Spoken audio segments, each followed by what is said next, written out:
He was born into one of Sydney's humblest homes, a boy with no silver spoon, just a fierce idea of fairness burning in his gut. Before he became the leader of Australia, his story began in streets that knew struggle and hope in the same breath. Anthony Norman Albanese came into the world on the 2nd of March, 1963, in Darlinghurst, New South Wales, a neighborhood shadowed by the city's aging terraces and the promise of something better. He was the only child of a single mother, Marianne Ellery, a woman of Irish descent whose own life was marked by strength and hardship, shaped by chronic illness and the grit to keep going no matter the odds. For much of his early years, Marianne juggled part-time work cleaning offices while managing the relentless pain of rheumatoid arthritis. It was on her disability pension, with a helping hand from his grandmother, that young Anthony and his mother scraped together their lives in public housing in Camperdown, the kind of place where everyone knew each other's business, where dreams were whispered over backyard fences, and where poverty was a constant, unwelcome companion. What many Australians might not realize is that for a long time, Albanese didn't even know the truth about his father. Growing up, he believed his father had died in a car crash, a story his mother told to shield him from pain. It wasn't until he was 14 that she revealed the truth, that he was the product of a brief, shipboard romance between her and an Italian steward, and that his father was alive somewhere in the world. That revelation, like a ghost emerging from the shadows, would linger in his heart for years, sparking a quiet search that only bore fruit decades later when he traveled to Italy and finally met his father and half-siblings. School for Albanese wasn't just a place to learn equations and history. It was a battleground where he began to shape his own sense of justice. He attended St. Joseph's Primary School in Camperdown and then moved on to St. Mary's Cathedral College in central Sydney, classrooms filled with students from families much the same as his folks, earning every dollar and pushing every dream as far as it could go. Even as a teenager, Albo showed a streak of defiance that would define his life. At just 12 years old, he joined other public housing residents to oppose a local council's attempt to sell off their homes. They won that fight, and that first taste of collective power lit something in him, a sense that ordinary people, unremarkable on paper, could stand up and be heard if they refused to be ignored. And then there was the bank. With school finished, Albanese found himself behind a teller's counter at the Commonwealth Bank, a young man in a suit and tie, tallying deposits, counting notes, learning the rhythms of everyday work that so many Australians know all too well. But that wasn't where he belonged. There was a bigger world beckoning, a world where his voice could be more than a part of someone else's story. It was the era of Gough Whitlam's reforms, an era when the doors of opportunity, especially university, were pushed wide open. Albanese seized that opening, enrolling at the University of Sydney to study economics.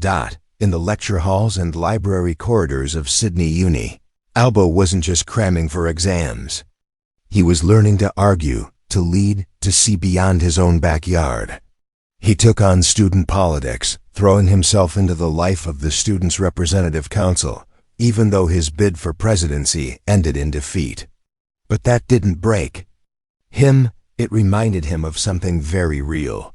Politics wasn't about titles or glory, but about persistence, about showing up when others backed down. This was where he first cut his teeth, where he learned the fine art of persuasion, debate, and the careful balance between idealism and pragmatism. By the time he graduated in 1984 with a Bachelor of Economics, Albanese had not only earned his degree, he had earned a belief in his own capacity to change the world. And change the world he sought to do. He returned to the political fold, not straight into the glare of Canberra cameras, but working behind the scenes as a research officer for Tom Arend, a seasoned labor stalwart who became a mentor. Here, in offices filled with policy drafts and cups of cold tea, Albo learnt the nuts and bolts of what makes a government work and what makes it fail. It was the kind of grounding that no classroom could teach, the kind of schooling that only comes from getting your hands dirty, arguing late into the night over policy priorities and people's lives. He moved up through the ranks of the new South Wales Labour Party, from Assistant General Secretary to Senior Policy Advisor, all the while quietly burning to represent more than just a local electorate. He wanted to represent the working class, the everyday Australians who had shaped his own story. And then, in 1996, that moment arrived. Anthony Albanese was elected to the Federal House of Representatives for Grayndler, the very community where he had grown up. Here was a full circle, a boy from a council flat now standing in the nation's Parliament, carrying with him the voices of those who had long felt voiceless. In his maiden speech, he pledged to stand up not just for his electorate, but for the working class people of Australia, for fairness, for progress, and for a future where the child in public housing had as much right to dream big as anyone else. That speech wasn't just an introduction. It was the first chapter in a political journey that would take him through shadow ministries, cabinet rooms, factional battles, and eventually, though he couldn't have known it then, to the highest office in the land. Anthony Albanese's rise through federal politics was anything but fast or flashy. After entering Parliament in 1996, he didn't arrive as a headline-grabbing power player. Instead, he became known as a relentless worker, someone who understood that survival in politics meant patience, loyalty, and an ability to outlast storms. Representing Grayndler, an inner West Sydney electorate filled with students, workers, migrants, and families just like the one he grew up in, Albanese focused on issues close to home: public transport, social housing, workers' rights, and access to education. These weren't abstract ideas to him, they were personal. He had lived them. Inside the Labour Party, Albanese aligned himself with the party's left faction, a space often dismissed by critics as idealistic or stubborn. But for Albanese, the left wasn't about ideology for ideology's sake. It was about defending fairness in a system that too often favored the powerful. His sharp debating skills, combined with an encyclopedic knowledge of parliamentary procedure, slowly earned him respect, even from political opponents. By the early 2000s, he had become one of Labour's most reliable performers in the chamber, tough, articulate, and unafraid to clash. When Labour returned to government in 2007 under Kevin Rudd, Albanese's long apprenticeship paid off. He was appointed Minister for Infrastructure and Transport, and later Minister for Broadband, Communications, and the Digital Economy. These weren't glamorous roles, but they were critical. Albanese suddenly found himself responsible for shaping the physical and digital future of the country: roads, rail, ports, and the ambitious National Broadband Network. The NBN, in particular, became a political battleground. Supporters saw it as nation-building. Critics branded it too expensive and overly ambitious.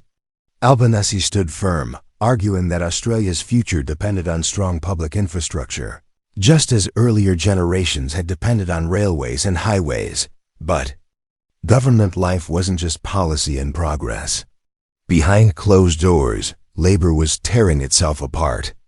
Leadership tensions between Kevin Rudd and Julia Gillard dominated headlines, destabilizing the party and exhausting voters. Albanese was thrust into the center of this chaos when, in 2013, he was elected deputy leader of the Labour Party under Rudd.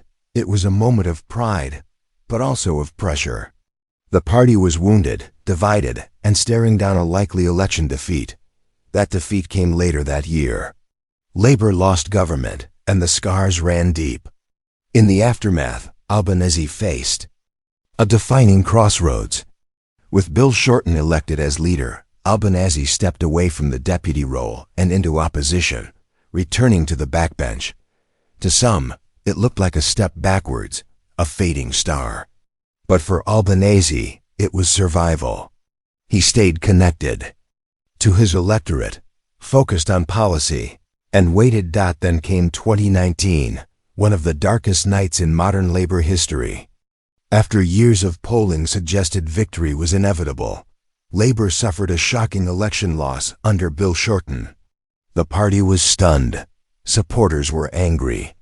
The question was unavoidable: who could rebuild trust with ordinary Australians? In the leadership contest that followed, Albanese put his hand up. He wasn't the loudest voice. He wasn't the smoothest performer. But he was authentic, a leader shaped by disadvantage, not privilege. When Anthony Albanese was elected leader of the opposition in May 2019, he inherited a broken party and a skeptical public. His task was clear but brutal: make Labor electable again without losing its soul. He shifted the tone, focusing on unity, pragmatism, and reconnecting with voters who felt left behind. Instead of grand promises, he talked about respect, fairness, and opportunity. Slowly, quietly, Labor began to steady itself. Behind the scenes, Albanese was also changing. He prioritized his health. Losing significant weight after a serious car accident in 2021 served as a wake-up call. It humanized him in the public eye, a reminder that behind the suit was a man who had survived hardship, loss, and self-doubt.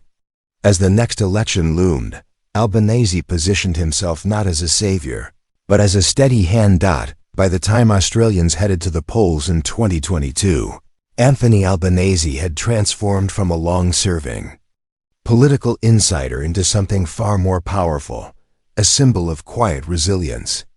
And the country was about to decide whether that journey, from public housing to the opposition benches, was ready for its final, defining chapter.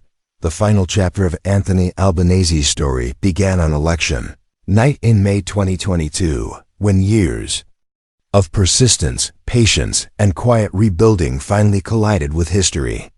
As the votes rolled in, seat by seat, it became clear that Australia was ready for change. Labor had won. And the boy who grew up in public housing, raised by a single mother on a disability pension, was about to become the 31st Prime Minister of Australia. It wasn't a landslide driven by hype or grand promises. It was something deeper: trust earned slowly, through authenticity and resilience. Standing before the nation, Albanese spoke not as a conqueror, but as someone who understood struggle. His victory speech echoed the values that had shaped his entire life: kindness, fairness, and opportunity. He spoke of no one being held back and no one left behind, words that weren't just political slogans, but reflections of his own journey. For millions of Australians watching at home, his rise felt personal. It felt possible. As Prime Minister, Albanese stepped into a world defined by global uncertainty. Rising living costs, climate anxiety, strained international relationships, and the long shadow of the pandemic demanded immediate leadership. One of his first major moves was to strengthen Australia's relationships abroad, particularly in the Pacific, Southeast Asia, and with long-standing allies. He worked to reposition Australia as a cooperative, reliable partner on the global stage, while at home focusing on wages, childcare, climate action, and social cohesion. But leadership at the top comes with pressure unlike anything before it. Every decision is scrutinized, every mistake amplified. Albanese faced criticism from all sides, some saying he wasn't moving fast enough, others saying he was moving too far. Yet through it all, his leadership style remained steady and grounded. He didn't chase theatrics. He didn't rule through outrage. Instead, he leaned on consultation, compromise, and a belief that progress, even slow progress, still mattered. Perhaps the most emotional moment of his prime ministership came with his government's push to recognize Indigenous Australians through constitutional reform. It was a risky, deeply personal commitment, one tied to his long-held belief in justice and recognition. While the outcome was painful and divisive, it revealed something essential about Albanese: a willingness to take political risks for moral reasons, even when the personal cost was high. It reminded Australians that leadership isn't just about winning. Sometimes it's about standing for something. Even when it hurts. Away from politics, Albanese's personal life continued to reflect change and growth. He reconnected with his Italian heritage, embraced his role as a father, and shared parts of his story that once stayed hidden: the loneliness of childhood, the absence of a father, the strength of a mother who never gave up. These moments humanized him in a role that often strips leaders of their humanity. From the streets of Camperdown to the corridors of Parliament House, Anthony Albanese's life story is not one of overnight success, but of endurance. It's a reminder that leadership doesn't always come from privilege, that power doesn't always shout, and that sometimes the most profound journeys are built quietly, step by step, over decades. And that's why his story matters. Not because he became Prime Minister, but because of everything he was before it. The kid who protested housing sell-offs, the student who lost elections but kept going, the politician who waited, fell, rebuilt, and waited again. If this story made you see Australian leadership in a new light, make sure you like this video. Subscribe to the channel for more powerful, real stories that shape our world. And comment below, do you think Anthony Albanese's journey represents the Australia of today, or the Australia we're still trying to become?